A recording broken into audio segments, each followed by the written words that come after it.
Hello, হ্যাঁ আমি সুস্মিতা বলছি। এই যে সদ্য ঘটনাটা ঘটেছে রিমি খাতুনকে নিয়ে, যে রিমি খাতুনের এই মর্মান্তিক পৈশাচিক এবং নির্দয়মূলক যে ঘটনাটা সব মানে পিশাচরা করেছে, মানে হত্যা করেছে এবং ধর্ষণ করেছে, সেটা নিয়ে আলোড়নটা কিন্তু খুব একটা বেশি হচ্ছে না বা হলো না।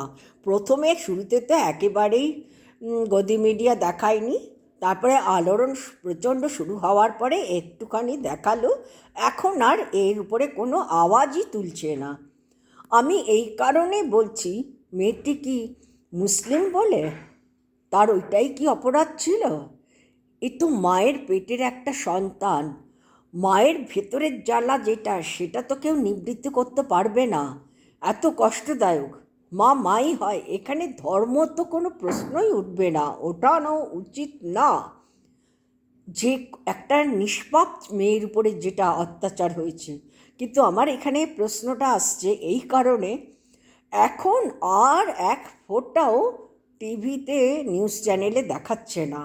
হ্যাঁ, এখন সারাক্ষণ এই তৃণমূলের লোক নিয়ে এরা সারাটা দিন, আর 3 মাস হতে চলেও তৃণমূল নিয়ে চলছে তাদের। তৃণমূলের লোককে মানে কবজা করা, দখল করা, গ্রেপ্তার করা, অমুক করা তমুক করা চলছে।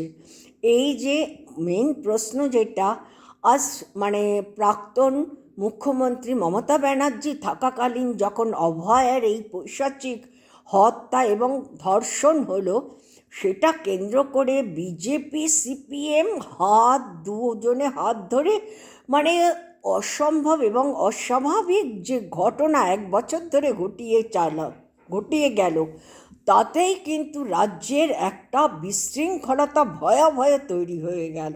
ওরাই করলো, কিন্তু করে এখন এরা সাধু সেজে তৃণমূলের লোকেদেরকে টর্চার করছে।